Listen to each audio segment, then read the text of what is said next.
अब जो प्रश्न मैं उठाने वाला हूं ये प्रश्न थोड़ा सा इम्पोर्टेंट भी है और इस प्रश्न पे कई दिन से बात करना भी चाह रहे थे। जी सका प्रणाम। मेरा नाम यश चौधरी है। मेरा एक सवाल था आपसे, सीधा सवाल है कि आपने कहा कि वैक्सीन लगाने से बुद्धत्व या फिर मुक्ति या फिर शून्यता नहीं मिल सकती है। तो जैसे हम लोग छोटे से बहुत सारे वैक्सीन ठुकवाए हैं, लगवाए हैं। आपने भी लगवाया होगा शायद, या फिर लगवाया ना होगा तो आपके माता पिता ने लगवा दिया होगा। तो क्या उससे आपकी मुक्ति तो रुकी नहीं या शून्यता रुकी नहीं, तो इस वैक्सीन से हमारी शून्यता कैसे रुक सकती है? हाँ, यहाँ एक बात आ सकता है जो आप बोलते हैं कि हम हमारे जीन्स पे कब्जा कर लेगा। तो क्या गारंटी कि पहले वाला जो वैक्सीन आया वो हमारे जीन्स पे कब्जा नहीं किया? और मेरा मतलब मैं अपना एग्जांपल देना चाहूंगा। मतलब मेरे ऊपर मेरे फैमिली वालों ने बहुत प्रेशर करवा के बहुत सारे वैक्सीन है लगवाया। 15-20 वैक्सीन कम से कम हमको लगा छोटे से आज तक। हाँ, कोरोना मैंने नहीं लगवाने दिया। मैं अभी भी भिड़ा हुआ हूँ उसके लिए। तो मेरा छोटा सा सवाल था, इसका कृपया उत्तर दें। शुक्रिया। देखो, एक चीज जब कही जाती है कि हमको गुलाम बनाया जा रहा है, तो गुलाम बनाए जाने से संबंधित जो बात है उसको समझ लेना जरूरी है। ऐसा समझो कि अगर हम कहें कि कोई 1 लाख गाय भैंसों को गुलाम बनाना चाहता है, तो गुलाम बनाने के लिए 1 लाख गाय भैंसों को कहीं ना कहीं गले में पट्टा तो डाला जाएगा। तो गले में पट्टा क्या है गाय भैंसों का, वो सबको पता है, रस्सी है। उसी तरीके से जो ये 8 अरब लोगों को गुलाम बनाना चाहता है, तो 8 अरब लोगों को गुलाम बनाएगा तो निश्चित गले में पट्टा और गले में रस्सी डाल के तो नहीं बनाया जा सकता, वो तो संभव नहीं है। तो इन्होंने जो तरीका खोजा है वो गुलाम बनाने का तरीका है कि आपके जीन कोड पे कब्जा करना। तो आपके प्रश्नों के सारे उत्तर मिल जाएंगे इसी के साथ ही, है ना। जल्दबाजी मत सोचने लगेगा कि मेरे प्रश्न का उत्तर नहीं दे रहे। तो जीन पे कब्जा करना इन्होंने तय किया। अब जीन पे कब्जा करने के लिए इन्होंने जो तरीका बनाया वो जो है इंजेक्शन है। वर्तमान वाला इंजेक्शन, पुराने वाले इंजेक्शन की बात नहीं कर रहा, क्योंकि पुराने वाले इंजेक्शन में और अब वाले इंजेक्शन में एक बहुत बड़ा अंतर है। वो ये है कि अगर किसी के हमने इंजेक्शन लगा दिया और इंजेक्शन लगाने के बाद अगर हमें पता नहीं है कि कौन कौन कब्जे में हुआ कि कौन कौन नहीं हुआ, तो कैसे काम चलेगा। और कब्जे में है ये कैसे पता लगेगा? कब्जे में है वो ऐसे पता लगेगा कि आपका एक आधार कार्ड होता है, वो उसमें लिंक किया जा रहा है, उसमें आप जोड़ रहे हो, आपका मोबाइल नंबर जोड़ रहे हो, तो सब चीजें आप जोड़ रहे हो। तो उसे जोड़े जाने से ये पता लग जाता है कि आप जो हैं, आपके हमने जीन कोड में यह हथियार डाल दिया है। और फिर क्योंकि जो भी आपके अंदर डाला जा रहा है उसकी एक कोडिंग जो है, वो कोडिंग एक कंप्यूटर में बैठ के देखी जा सकती है। अब यहां गुलाम सेंस क्या है? अब कोई किसी के जीन कोड में अगर कब्जा भी कर ले तो गुलाम कैसे बना लिया? तो मैं आपको बताता हूं आपकी फ्रीडम क्या है। आपकी जो फ्रीडम है, तो यूं तो देखा जाए हमारे शरीर की बहुत फ्रीडम तो नहीं बची है, वो तो दबाया ही जा रहा है। यहां जाओ वहां जाओ, ऐसे चढ़ो वैसे चढ़ो, ये तो बहुत नियम कानून तो ऑलरेडी हम जी रहे हैं। सच बात तो यह है कि हम आजाद हैं ही नहीं शरीर के तल पे देखें। लेकिन फिर भी इस इसके खिलाफ समय समय पे आवाजें उठती रहती हैं और उसके तहत ही नई नई पार्टियां, नए नए राजनीतिक संगठन या नए नए विद्रोही संगठनों का जन्म होता रहता है। अब भविष्य में इन सब चीजों के बंद करने का वक्त आ गया है। इनको सबको पैक करो। कोई नया राजनीतिक संगठन नहीं खड़े होंगे, कोई इस तरीके के वैचारिक क्रांति करने वाले नहीं खड़े होंगे। ये अभी लगेंगे थोड़े साल, 20-40 साल। तो इस तरीके के प्लान को जो लेके चले हैं, उनको करना क्या है? उनको उनको ये नहीं करना है कि आपको शरीर से बांध दें। उनको ये करना है कि आपको एक विचारधारा से बांध दें। अब विचारधारा क्या है? विचारधारा हमारी जो भी है वो हमारी तय होती है हमारी 5 इंद्रियों और 10 ज्ञान इंद्रियों से, जो हम अर्जित करते हैं।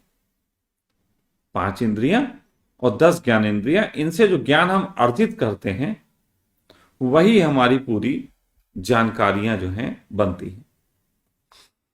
अब आंखों से हम एक कलर देखते हैं, उस कलर के संबंध में एक जानकारी बनती है। आंखों से हम चित्र देखते हैं, उस चित्र के संबंध में एक जानकारी बनती है। तो ऐसे करके हमारा खुद का जो शरीर होता है वो जानकारी संग्रहित करने के लिए किन्हीं चीजों का इस्तेमाल करता है, और वो इंद्रियां और ज्ञानेंद्रियां हैं। तो ऐसी स्थिति में आपके दिमाग को एक खास टर्न देके एक खास तरीके से गुलाम बनाने का बहुत सही प्रोग्राम किया गया है। जैसे ही आपकी जीन कोड पे कोई चीज कब्जा करती है, जीन कोड पे कब्जा हुआ तो हम कह सकते हैं कि आप लाल रंग से प्रभावित होंगे या नहीं होंगे। आपको लाल रंग से प्रभावित करना है, नहीं करना है। तो अभी इसके लिए एक हिप्नोटिज्म का उपयोग होता है। जैसे कि उन्होंने कहा कि हार्पिक बेचना हो या इस टाइप की कोई चीज बेचनी हो तो नीले रंग के उससे बनाने पे ज्यादा बिकती है। तो ऐसे कंपनीज डाटा इकट्ठा करती है कलर विजन का और सब चीजों का। तो मार्केट सर्वे कराने के बाद वो अपने कंपनी के प्रोडक्ट एक खास कलर में बनाती है, और जब वो खास कलर में बनाया जाता है तो उसको देखने से हम उसके प्रति हिप्नोटाइज होते हैं और मार्केट में खरीदने जाते वक्त हम वही मांग लेते हैं बिना कुछ सोचे। इससे बहुत प्रयोग हो चुके हैं। लेकिन उसके साथ ये भी होता है कि अब क्या पूरी दुनिया में सब एक ही तरीके के कलर का बेचें? ऐसा भी नहीं है। हमारा स्वाद अलग कलर मांगता है, हमारा सफाई के संबंध में कंसेप्ट अलग कलर का आता है, क्रोध के संबंध में अलग तरीके के कलर्स आते हैं। आप हिंसक फिल्में देखें उनमें अलग तरीके के कलर होंगे, आप जो हैं नॉन हिंसक फिल्में देखें उनमें अलग तरीके के होंगे, विंटेज कलर अलग तरीके का होता है। कहने का मतलब यह है कि कलर्स का बहुत बड़ा विज्ञान है। तो अभी क्या है कि हम सब, क्योंकि 12,000 तरीके के कहते हैं व्यक्तित्व होते हैं, और 12,000 तरीके के व्यक्तित्व का फिर जो है उसमें 5 इंद्रियां और 10 ज्ञान इंद्रियों का उसके साथ कॉम्बो है। तो अगर ये सब कुछ कैलकुलेट किया जाए एक सट्टे के नंबरों की तरह, तो ये अरबों में संख्या बनती है। अब ये अरबों में संख्या सभी लोगों को इतना ज्यादा इंप्रेस करना कि कोई एक कलर खोज लेना जो सबको पसंद आए, ये बड़ा मुश्किल हो जाता है किसी भी विषय पे, चाहे वो भोजन पे हो, चाहे वो किसी भी और विषय पे। तो ऐसे में जब जीन कोड पे कब्जा हो जाएगा तो आपको एक खास कलर से अट्रैक्ट करके आपको उसी दिशा में भेजा जा सकता है। जैसे भेड़ भेड़ बकरियां होती हैं, अब उनमें सेंसर्स लगने लगे। तो जो फार्म हाउसेस बड़े बड़े होते हैं उनमें सेंसर्स लगने लगे, तो भेड़ बकरियों को वो सेंसर्स जो हैं वो अपने आप पूरा सिस्टम गाइड कर देता। भेड़ जा रही है, उन्होंने कहा इस नंबर की भेड़ इधर जाना है तो उसका उधर का रास्ता खुल जाता है, इस नंबर की भेड़ को इधर जाना है तो उधर रास्ता खुल जाता है। तो ये आगे चल के कुछ इस तरीके का होने वाला है मामला कि पहले तो आप ऐसा समझ लो कि इससे सब मरेंगे, ऐसा नहीं है। मैंने अभी आपसे कहा था कि अगर आप जानना चाहते हो कि ये लोग कैसे साजिश करते हैं तो आपको थोड़े दिन के लिए सोचना चाहिए कि आप खुद इतने ताकतवर हो गए हो कि दुनिया की हर चीज आपके हाथ में है, तो अब आप दुनिया कंट्रोल कैसे करोगे। ऐसी कंडीशन में आप समझ पाओगे कि साजिश कैसे होती है। तो उसके तहत अगर मैं भी आपसे कहूं कि आपको मैं एक ताकत देता हूं, दुनिया के सब लोगों को मार दो, इतनी भी ताकत आपके हाथ में है कि दुनिया के हर आदमी को मार सको, तो आप क्या सोचोगे? आप क्या सोचोगे? सबको मार दोगे? मैं बता रहा हूं क्या सोचोगे। आप सोचोगे है तो दुष्टता, मार तो दें, लेकिन क्यों ना थोड़े लोग बचा लें, क्यों ना थोड़े लोग बचा लें, उसमें सुंदर स्त्रियां बचा लें, उसमें बुद्धिमान लोग बचा लें, थोड़े से वैज्ञानिक बचा लें, थोड़े से और थोड़ी मेहनत करने वाले बचा लें।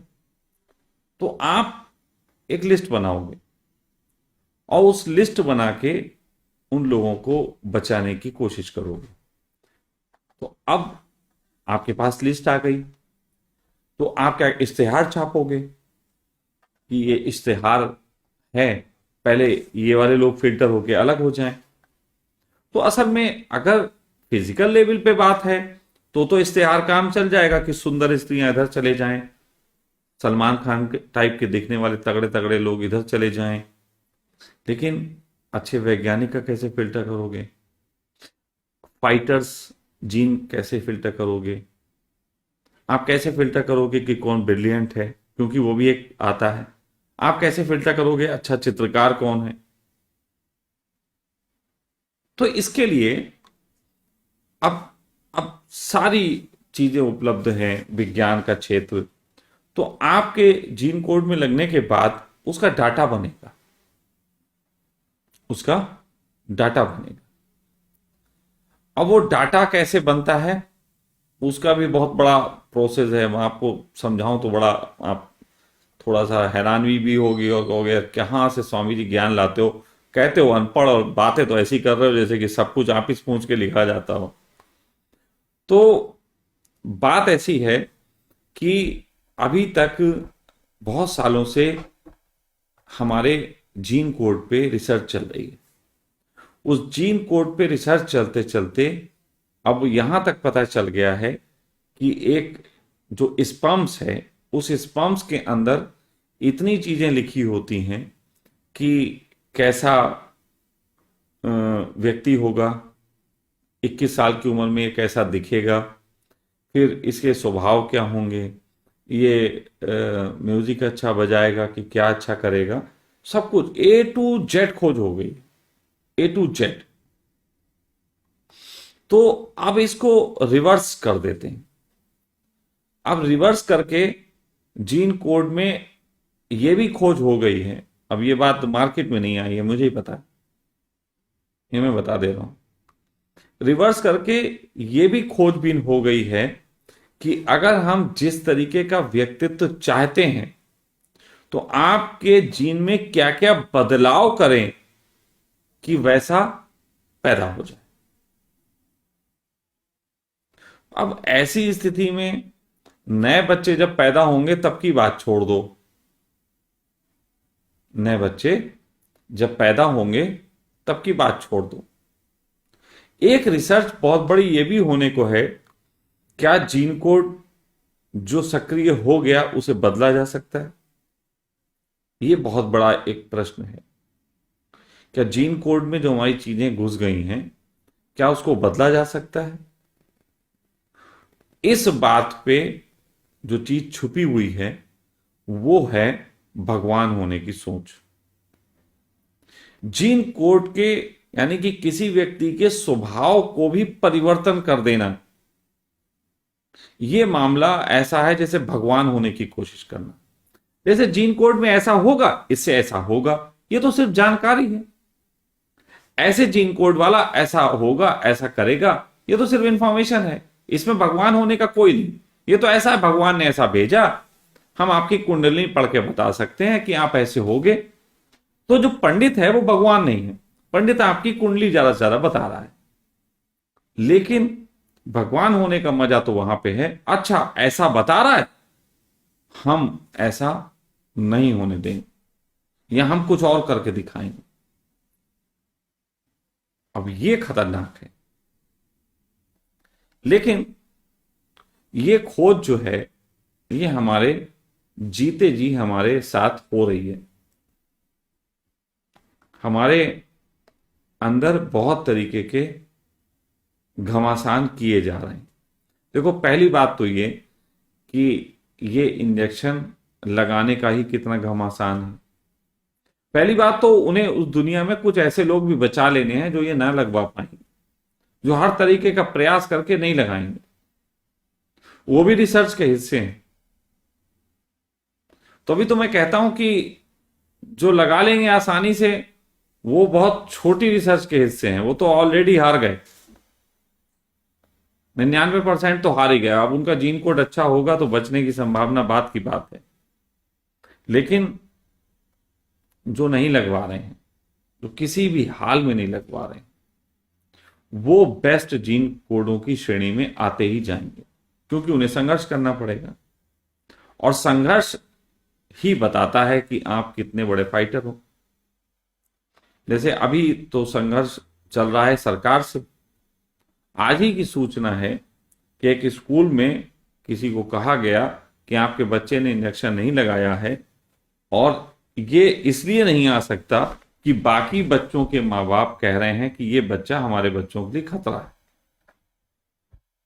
समझ रहे हो?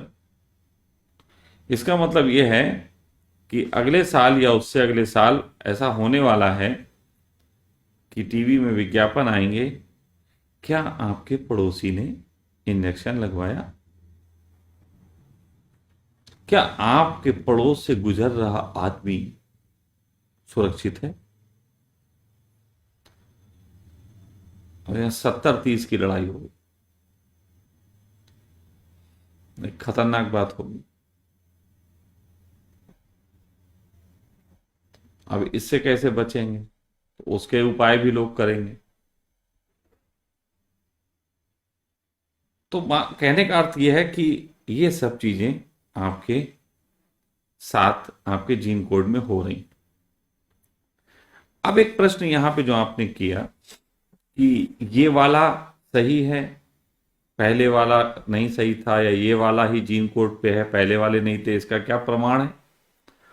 तो प्रमाण सिर्फ इतना है कि इसका डाटा तैयार किया जा रहा है, पहले किसी का डाटा नहीं तैयार किया गया। और रही बात मेरी, तो मुझे तो शायद कोई भी इस तरीके का इंजेक्शन लगवाए हुए बहुत साल हो गए, बहुत साल, शायद 40 साल हो गए हों। तो मैं तो कम से कम बचा हूं। और उस समय तक खैर इन सब स्थितियों पे चीजें आई नहीं थी, क्योंकि 40 साल पहले माइक्रोसॉफ्ट ही नहीं था। तो ये असल में मेरा एक लड़ाई है। मेरी लड़ाई दो चीजों पे है मूलभूत। एक तो आप इंसान के जीन कोड से छेड़खानी कर रहे हो, इस पे मेरी लड़ाई है।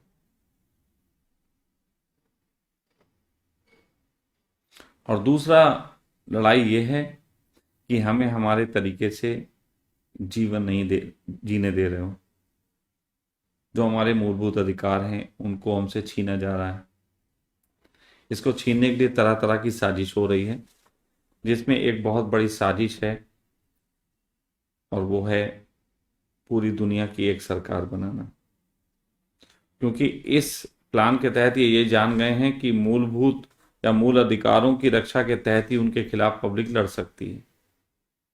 अब मूल अधिकार ज्यादातर देशों के संविधानों में लिखे हुए हैं, लेकिन यदि पूरी दुनिया की फिर एक सरकार हुई तो फिर नया संविधान लिखा जाएगा, और उस नए संविधान में वो हटाए जा सकते हैं।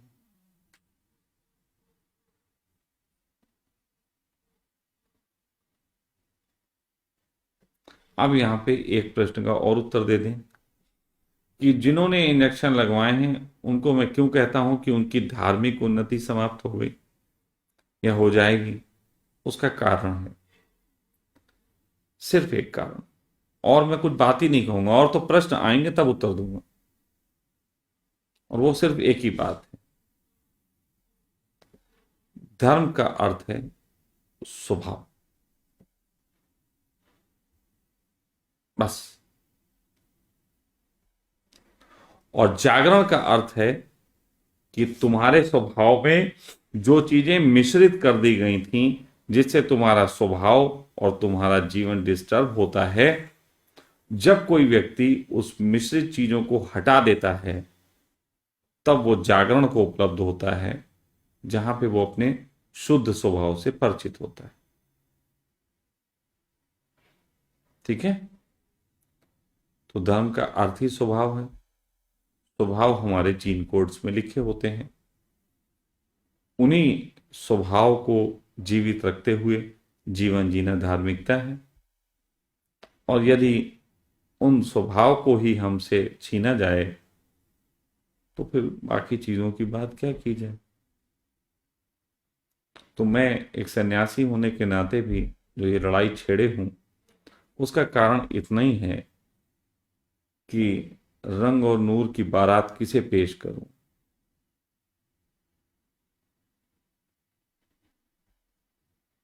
ये जो मैंने जाना है, ये जो मैं देना चाहता हूं लोगों को, ये किसे पेश करूं। अगर आपके स्वभाव की ही हत्या हो गई, तो मैं समझाऊंगा किसे।